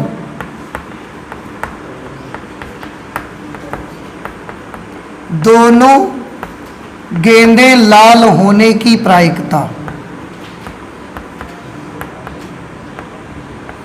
दोनों गेंदें लाल होने की प्रायिकता। चलिए देखिए कैसे निकालोगे आप इसको। इसका मतलब पहली बार निकलने वाली गेंद भी कैसी होनी चाहिए, लाल, और दोबारा में जो गेंद निकले वो भी कैसी आए, लाल, पर प्रतिस्थापन सहित है। मतलब जब दूसरी गेंद निकालने जाएंगे उससे पहले हम पहली वाली निकाली गई गेंद को रख भी देंगे अंदर। आप बताओ दोनों गेंदें लाल कब हो सकती हैं, जब पहली बार भी लाल गेंद निकले, रख दिया, फिर दूसरी बार भी कैसी निकले, लाल। पहली बार में लाल गेंद निकलने की प्रायिकता बताओ कितनी आएगी। टोटल गेंदें कितनी है, 18, लाल वाली कितनी है, 8। तो पहली बार में लाल गेंद निकलने की प्रायिकता 8/18। अब एक गेंद हमने निकाली थी, दोबारा में हम कौन सी गेंद निकालना चाहते हैं, दोबारा भी हम लाल गेंद ही निकालना चाहते हैं। तो दोबारा में बताइए लाल गेंद निकलने की प्रायिकता क्या होगी। अब बॉक्स में कितनी गेंदें बची हैं, 18 है या 17 है, 18 है। क्यों, क्योंकि हमने प्रतिस्थापन सहित किया है, रख दिया है उस पर, तो 18। लाल गेंदें कितनी हैं, एक तो लाल गेंद निकाली थी पहले आपने, फिर भी 8 होंगे। क्यों, क्योंकि रख भी तो दिया है, तो 8/18। ऐसे डायरेक्ट अप्रोच आप कर सकते हैं। इसको सॉल्व करेंगे तो 2 चौके 8, 2 नहीं 18, 2 चौके 8, 2 नहीं 18। इस तरीके से 2 4 चौके 16 और 9 नहीं 81। अब बताइए ये समझ में आया कि नहीं आया आपको, ठीक। अच्छा आगे है दूसरा, प्रथम काली एवं दूसरी लाल हो। आपको प्रायिकता चाहिए पहली गेंद काली और दूसरी गेंद लाल होने की। और देखो क्योंकि प्रतिस्थापन सहित कर रहे हो ना आप, इसलिए ये दोनों ही घटनाएं कैसी घटनाएं होंगी, स्वतंत्र। स्वतंत्र है, किसी का कोई इफेक्ट नहीं पड़ रहा आगे वाली घटना में। अगर स्वतंत्र घटनाएं हैं तो ब्लैक निकलने की प्रायिकता और रेड निकलने की प्रायिकताओं को आपस में गुणा करवा दो। काली गेंद निकलने की प्रायिकता क्या आएगी, यहां से 10/18। लाल गेंद निकलने की प्रायिकता क्या आएगी, 8/18। और स्वतंत्र है तो पहली गेंद जो निकाली जाएगी उसका इफेक्ट अगली गेंद निकालने में नहीं पड़ने वाला है। सॉल्व कर लीजिए, 2 पंचे 10, 2 नहीं 18, 2 चौके 8, 2 नहीं 18, 4 पंचे 20/81, ये आ जाएगा। थर्ड पार्ट, एक काली तथा दूसरी लाल हो। अब देखिए कितना अच्छा यहां पर घटना दी है। एक गेंद काली चाहिए और दूसरी गेंद कैसी चाहिए, लाल। अब आप बताओ, उन्होंने बोली एक गेंद काली आनी चाहिए और दूसरी जो निकले वो लाल हो जानी चाहिए। आप बताइए यहां पर तो ये डाउट हो गया ना। आप 2 गेंद निकाल रहे हैं, उनमें से एक गेंद काली दूसरी लाल, तो कोई भी काली हो सकती है। हो सकता है पहली बार में काली निकले दूसरी लाल निकल जाए, ये भी हो सकता है कि पहली बार में लाल निकले दूसरी काली निकल जाए, ये तो हो सकता है। तो हम इसको कैसे लिख सकते हैं, इसमें 2 पॉसिबिलिटीज हैं, पहली लाल निकले दूसरी काली निकल जाए, या तो ये भी हो सकता है या कि पहली गेंद काली निकले और दूसरी लाल निकल जाए। अब या के लिए तो हम क्या निशान यूज करते हैं, प्लस। थोड़ा सा समझने का प्रयास करें। इसमें क्वेश्चन में इन्होंने ये नहीं कहा है, इन्होंने ये बिल्कुल नहीं बोला कि पहली गेंद काली और दूसरी लाल चाहिए ना। इन्होंने बोला है प्रथम काली और दूसरी लाल, सॉरी एक काली और दूसरी लाल हो। आप 2 गेंद निकालोगे तो उन दोनों में से एक काली और एक लाल निकलनी चाहिए। क्रम तो फिक्स नहीं है ना कि पहली बार काली निकले कि दूसरी बार लाल निकले, या पहली बार लाल निकले कि दूसरी बार काली निकले। देखो सेकंड पार्ट पढ़िए और थर्ड पार्ट पढ़िए, दोनों का फर्क समझ में आ जाएगा आपको। सेकंड में लिखा है, नहीं सॉरी, फर्स्ट पार्ट पढ़िए, सेकंड में लिखा है पहली काली और दूसरी लाल हो। तो फिक्स क्रम था कि पहली बार में कैसी गेंद आनी चाहिए थी, ब्लैक, और दूसरी बार में कैसे आनी चाहिए थी, रेड। लेकिन अब थर्ड पढ़ो जरा, एक काली और कोई दूसरी लाल होनी चाहिए। मतलब दो गेंद जो निकाल रहे हो उनमें से चाहे जौन एक काली निकली आवे और चाहे जौन एक लाल निकली आवे, इसका कोई फिक्स क्रम नहीं है उसका। तो ऐसी सिचुएशन पर यहां पर दो संभावनाएं हो सकती हैं, क्या कि पहली बार काली निकले दूसरी बार लाल निकल आए, या तो यह भी हो सकता है कि पहली बार लाल निकल आए दूसरी बार काली निकल आए, ये हो सकता है। अब ये बताएं कुछ सेकंड पार्ट और थर्ड पार्ट में कोई डिफरेंस समझ में आ रहा है आपको? नहीं आ रहा है? आ रहा है ना? तो ये इस तरीके से आप करेंगे कि पहली बार में रेड और दूसरी बार में काली, या तो पहली बार में काली और दूसरी बार में रेड। ये डिफरेंस है सेकंड पार्ट और फर्स्ट पार्ट में। सेकंड में क्रम फिक्स था बिल्कुल कि पहली वाली काली दूसरी वाली लाल हमको चाहिए ही चाहिए, लेकिन थर्ड पार्ट में फिक्स नहीं है। इसलिए हमें दो संभावनाएं लेनी पड़ेंगी। सॉल्व करो, इसको लिखेंगे probability of R into probability of B plus probability of B into probability of R. काहे के मारे? क्योंकि घटनाएं स्वतंत्र हैं। स्वतंत्र क्यों है? क्योंकि हम प्रतिस्थापन सहित कर रहे हैं और पहली वाली बॉल निकालने का असर दूसरी पर नहीं जाता है, इसलिए घटनाएं स्वतंत्र हैं। तो रेड बॉल निकलने की प्रायिकता बताओ। वैसे आपको तो दोनों सेम चीजें डबल कर दिया जाए सीधे सीधे। 2 into probability of R into probability of B. Red ball निकलने की प्रायिकता कितनी होगी? 8/18। ब्लैक बॉल निकलने की प्रोबेबिलिटी 10/18। आप देखो कि 2 चौके 8, 2 नैया 18, 2 पंचे 10, 2 मीटर 4 पंचे 20, 20 दूना 40/81। ये प्रोबेबिलिटी आ जानी चाहिए। देख लीजिए थर्ड पार्ट 40/81। अब आप बताएं आपको ये थर्ड पार्ट इसका समझ में आया कि नहीं आया? आ गया ना?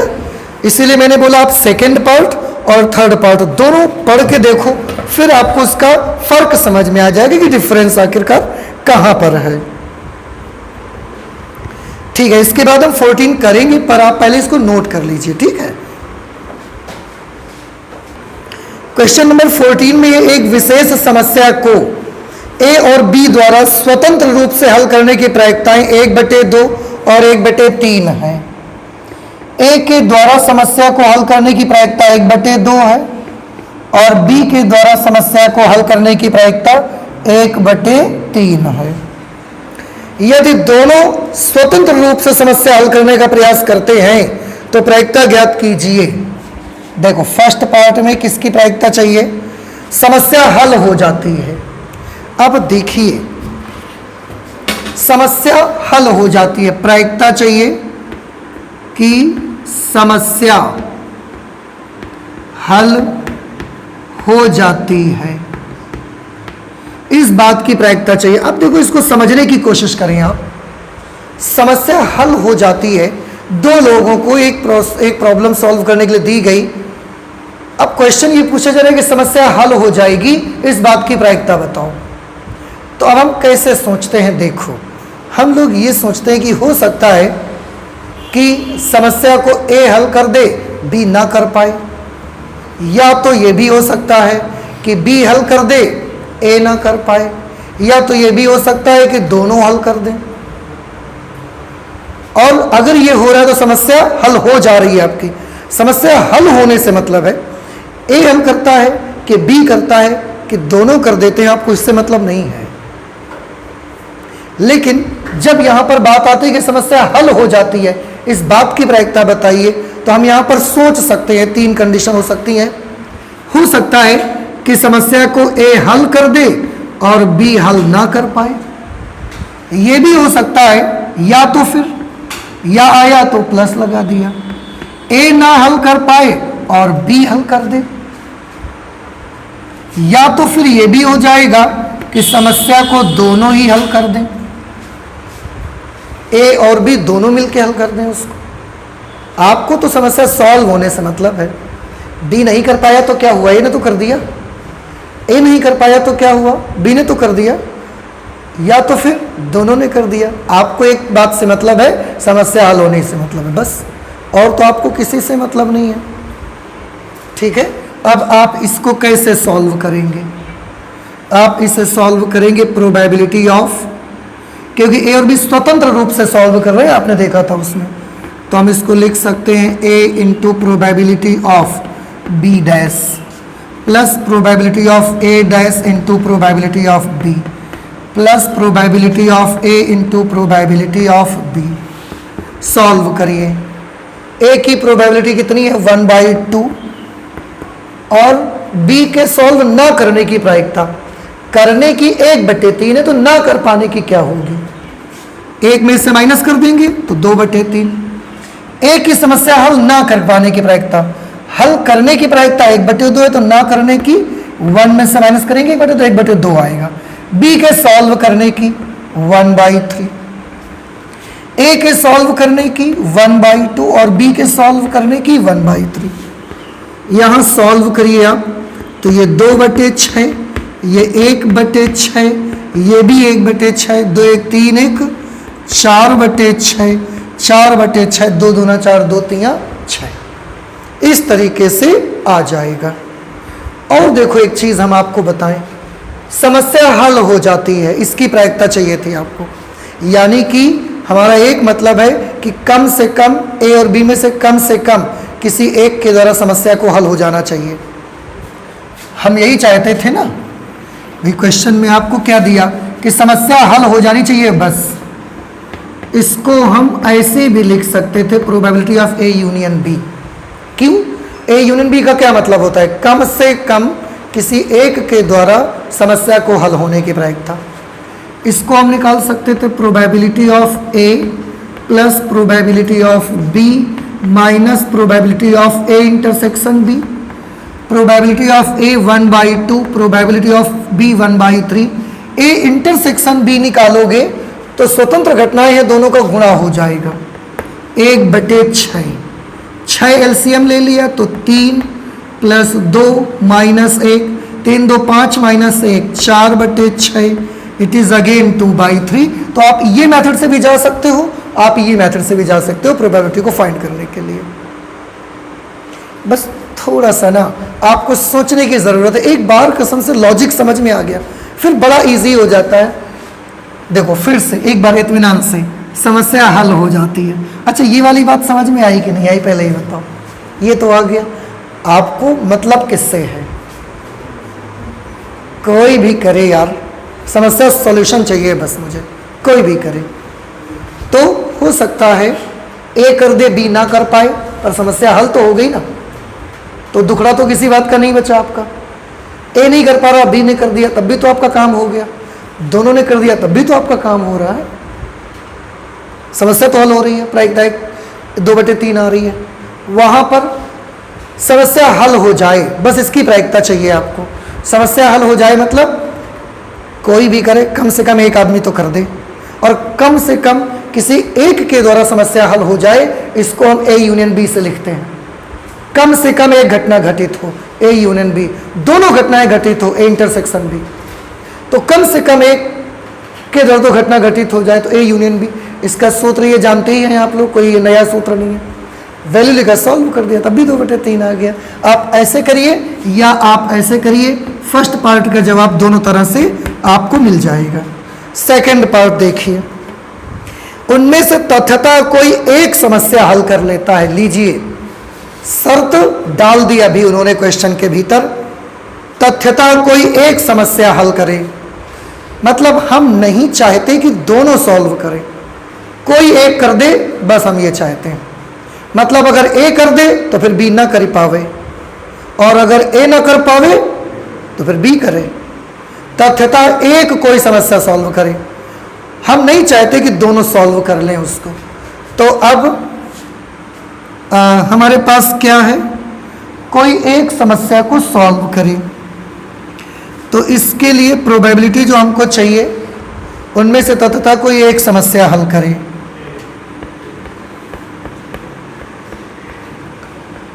तथ्यतः एक के द्वारा, तथ्यतः एक के द्वारा समस्या हल होना, इस बात की प्रायिकता हमको चाहिए। आप देख रहे हैं ना तथ्यता एक के द्वारा समस्या हल हम करवाना चाहते हैं। मतलब क्या निकलता है? मतलब ये निकलता है कि अगर ए हल कर दे तो फिर बी ना कर पाना चाहिए उसको, या तो ये भी हो सकता है कि ए अगर नहीं कर पा रहा है तो फिर बी को करना चाहिए। दोनों हल करें हम ये नहीं बर्दाश्त कर पाएंगे, क्योंकि क्वेश्चन बोल रहा है। मतलब दोनों होशियार हो जाए हम नहीं चाहते, कोई एक ही होशियार रहे। अब बताओ इसको कैसे निकालोगे? Probability of A into probability of B dash plus probability of A dash into probability of B. A की प्रायिकता कितनी है? 1/2। और बी डैश की कितनी प्रायिकता आएगी? बी की प्रायिकता 1/3 है, तो बी डैश की एक में से इसको घटा के मिलेगी आपको 2/3। ए डैश की प्रायिकता ए की है 1/2, तो ए डैश की प्रायिकता मिलेगी, इसको एक में से घटाओ 1/2। और बी की प्रायिकता 1/3। देखो ये 2/6 है, ये 1/6 है, 3/6 बन जाएगा, और इस तरह से ये 1/2। दोनों में से तथ्यता कोई एक समस्या को हल करेगा, इस बात की प्रायिकता 50% की है, 1/2 की प्रोबेबिलिटी है इसकी। अब बताएं समझ आया कि नहीं आया? आपको आ गया समझ में? तो इस तरह से ये करेंगे हम अपना क्वेश्चन नंबर 14 नोट कर ले, इसके बाद 15th नंबर आएंगे। क्वेश्चन नंबर 15 देखिए, ताश के 52 पत्तों की एक सुमिश्रित गड्डी से, सुमिश्रित मतलब अच्छी तरह से मिलाई गई गड्डी से एक पत्ता यादृच्छया निकाला जाता है।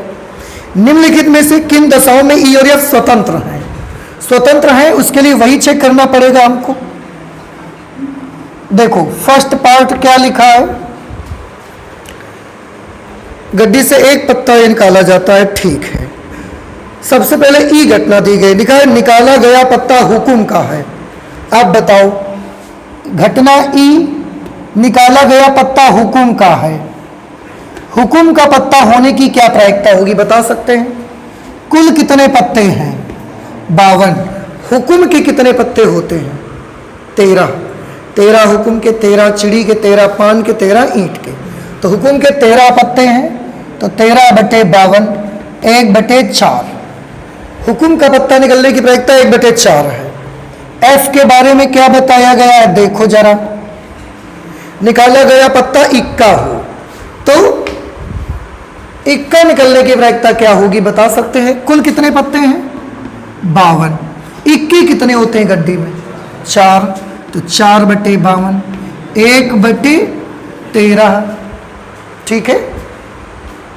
अब ई intersection F, probability of E intersection F निकालेंगे।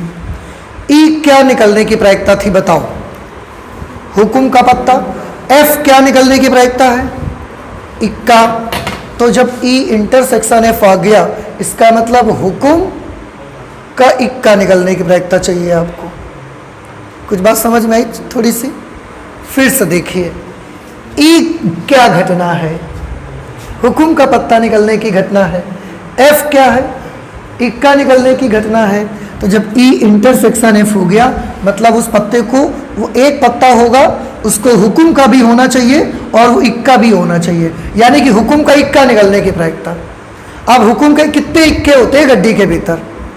हुकुम का तो एक ही इक्का होता है, हर चीज का एक एक इक्का होता है, तो हुकुम का एक इक्का होता है। इसलिए कुल कितने पत्ते हैं? 52, और हुकुम का इक्का आने की प्रायिकता 1/52। अब आप देख सकते हैं probability of E into probability of F करेंगे। 1/4 गुणे 1/13 1/52 आ गया, और ये probability of E intersection F के बराबर है, इसलिए ई व एफ स्वतंत्र हैं। ई और एफ क्या है? स्वतंत्र है। बउआ अब ये बताओ समझ आया कि नहीं आया भाई आपको? फिर से बताओ, ई किसकी घटना है? हुकुम का पत्ता निकलने की। एफ इक्के का पत्ता निकलने की, और ई इंटरसेक्शन एफ हुकुम के इक्के को निकलने की प्रायिकता आपको घटना प्रदर्शित करेगा। अच्छा, सेकंड पार्ट आ जाते हैं अब हम।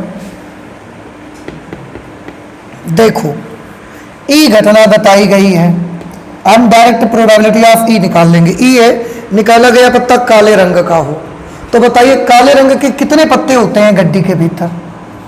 कुल तो 52 होते हैं। ब्लैक कलर के कितने कार्ड्स होंगे? 26। तो 26/52 मतलब 1/2। एफ घटना किसको रिप्रेजेंट कर रही है? निकाला गया पत्ता एक बादशाह है, बादशाह निकालने की प्रायिकता। कुल होते हैं 52, बादशाह कितने होते हैं? 4। तो 4/52 मतलब 1/13। अब अगर हमने ई इंटरसेक्शन एफ कर दिया, अब बताइए इसका मीनिंग क्या है? फिर हम प्रायिकता निकाल देंगे बाद में। ई कैसा पत्ता है? ब्लैक कलर का।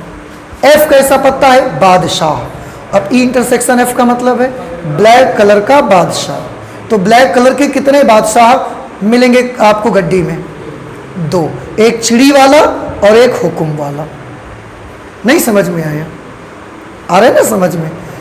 ई रिप्रेजेंट करता है ब्लैक कार्ड, एफ रिप्रेजेंट करता है किंग वाले कार्ड को। ई इंटरसेक्शन एफ मतलब पत्ते का ब्लैक भी होना है और उसमें किंग भी बना होना चाहिए। ब्लैक होने के साथ किंग कितने कार्ड्स में बना होता है? 2 कार्ड्स में, हुक्म में और चिड़ी में।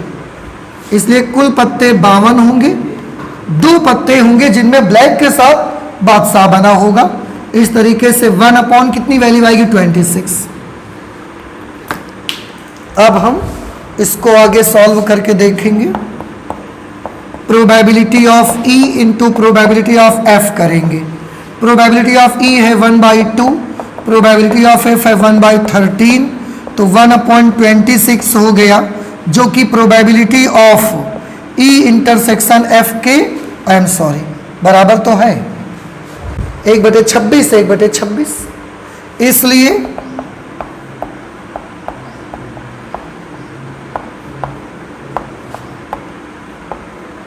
ई और एफ कैसे हैं? स्वतंत्र हैं। थर्ड पार्ट देखिए, निकाला गया पत्ता एक बादशाह या एक बेगम है। अब बताइए प्रोबेबिलिटी ऑफ ई की वैल्यू। कुल कितने पत्ते हैं? 52। उन्होंने बोला निकाला गया पत्ता बादशाह या बेगम है। कितने बादशाह होते हैं? 4। बेगम कितनी होती हैं? 4। तो इस प्रकार के या तो बादशाह या बेगम में से कोई आए। टोटल पत्ते कितने हो गए ये वाले? 8। तो हमने किया 8/52, 4 दूना 8, 13 चौके 52। अच्छा, दूसरा एफ में बताइए क्या है? निकाला गया पत्ता एक बेगम या एक गुलाम हो। एक बेगम हो या एक गुलाम हो। बेगम कितनी होती है? 4। गुलाम कितने होते हैं? 4। तो टोटल कितने पत्ते बने ये वाले? 8 ये भी बने।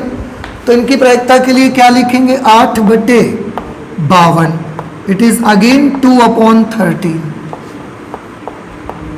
ई इंटरसेक्शन एफ। अब बताओ ई इंटरसेक्शन एफ का मतलब दोनों में जो कॉमन हो। बताओ ई किसको रिप्रेजेंट करता था? बादशाह या बेगम? एफ किसको रिप्रेजेंट करता था? बेगम या गुलाम? दोनों में कॉमन कौन? बेगम। भाई ये किसको रिप्रेजेंट करता था?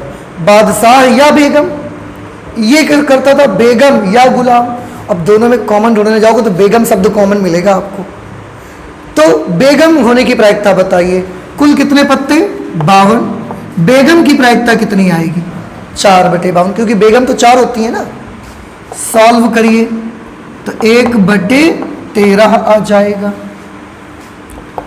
अब हम निकालेंगे probability of E into probability of F.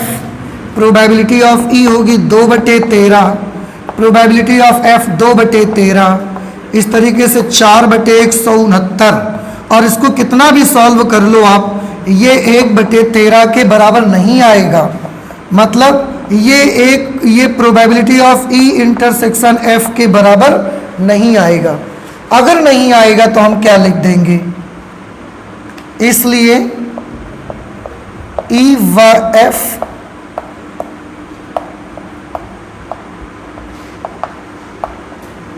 स्वतंत्र नहीं है। बउआओ ये बात समझ में आई आपको? तो थर्ड पार्ट में जाकर के ये स्वतंत्र नहीं रहा। 15 नंबर क्वेश्चन था ना, ई और एफ स्वतंत्र है, फर्स्ट और सेकंड में स्वतंत्र है, थर्ड में स्वतंत्र नहीं है। अच्छा 16 नंबर देखते हैं यहीं पर,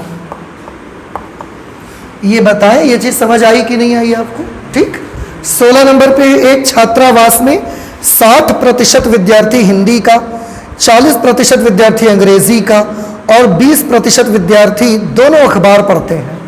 हम एक काम करेंगे, हिंदी को H, अंग्रेजी को E और दोनों प्रकार को H इंटरसेक्शन E कर लेंगे। तो बताओ हिंदी का अखबार कितने विद्यार्थी पढ़ते हैं? 60%। 60% का मतलब है 60/100, 6/10 मतलब 3/5। इंग्लिश का अखबार कितने विद्यार्थी पढ़ते हैं? 40%। 40% मतलब 40/100, 2 दूना 4, 2 पंचे 10। 20% दोनों पढ़ते हैं, दोनों का मतलब क्या लिखेंगे आप? H इंटरसेक्शन E कितने? 20% मतलब 20/100, 1/5। ठीक, एक छात्रा को याद रक्षा चुना जाता है, एक छात्रा को हम रैंडमली चुनते हैं और उसमें पहला पार्ट पूछा जा रहा है। फर्स्ट पार्ट क्या पूछा जाता है? प्रायिकता ज्ञात कीजिए कि वह ना तो हिंदी और ना अंग्रेजी का अखबार पढ़ती है। क्या आप बता सकते हैं इसके लिए क्या सिंबल बनाना चाहिए? ना तो हिंदी का पढ़ती है तो H डैश, और ना अंग्रेजी का पढ़ती है तो E डैश। इसके लिए क्या सूत्र बनेगा? देखो ये घटनाएं स्वतंत्र है कि नहीं है? नहीं है। क्यों? क्योंकि इसका मान इन दोनों के गुणा के बराबर नहीं आ पा रहा है। अगर स्वतंत्र होती ना तो हम direct P of H dash into P of E dash लिख देते, पर नहीं लिख पाएंगे। तो हमें डिमॉर्गन्स लॉ लगाना पड़ेगा, probability of H union E का होल डैश। और probability of H union E का होल डैश कैसे निकालेंगे? 1 minus probability of H union E। Probability of H union E का मान तो पता नहीं हमको, तो हम सूत्र लगाएंगे probability of H plus probability of E minus probability of H intersection E। बहुआओ अब आप देखो, आपको ये भी मालूम है, ये भी मालूम है, ये भी मालूम है। हम सॉल्व नहीं करेंगे, इसे आप ही लोगों को करना है। कर पाओगे कि नहीं कर पाओगे? बस वैल्यूज अप्लाई कर देना है। सेकेंड में, यदि वह हिंदी का अखबार पढ़ती है तो उसके अंग्रेजी का अखबार पढ़ने वाली होने की क्या प्रायिकता है? अब देखो, क्या आप समझ रहे हैं? कंडीशनल प्रोबेबिलिटी आ गई। आपको पता है कि वो छात्रा हिंदी का अखबार पढ़ती है, तो फिर बताओ कि उसके अंग्रेजी का अखबार पढ़ने की क्या प्रायिकता होगी? क्या सिंबल बनेगा? E/H। हमें पता है कि वो हिंदी का अखबार पढ़ती है, तो वो छात्रा इंग्लिश का अखबार पढ़ेगी, इसकी क्या प्रायिकता है? E/H। तो probability of E intersection H upon probability of H। इसमें भी सारी वैल्यूज आपके सामने है, आप रख के आंसर निकाल लोगे। सी पार्ट, यदि वह अंग्रेजी का अखबार पढ़ती है तो उसके हिंदी का अखबार भी पढ़ने वाली होने की क्या प्रायिकता होगी? क्वेश्चन के मुताबिक अगर वो अंग्रेजी का अखबार पढ़ती है, ये बात हमको पता है कि अंग्रेजी का अखबार पढ़ती है, वो हो सकता है हमने देख लिया उसको, तो वो हिंदी का अखबार भी पढ़ लेती होगी, इस बात की क्या प्रायिकता होगी? H/E। समझ आया कि नहीं आया? आया। इसकी वैल्यू क्या निकालेंगे? Probability of H intersection E upon probability of E। Values आपको मालूम है सारी, आप सॉल्व करके इसका आंसर निकालेंगे। तो ये क्वेश्चन हुआ 16 नंबर, नोट करें। इसके बाद 17, 18 दो और करते हैं।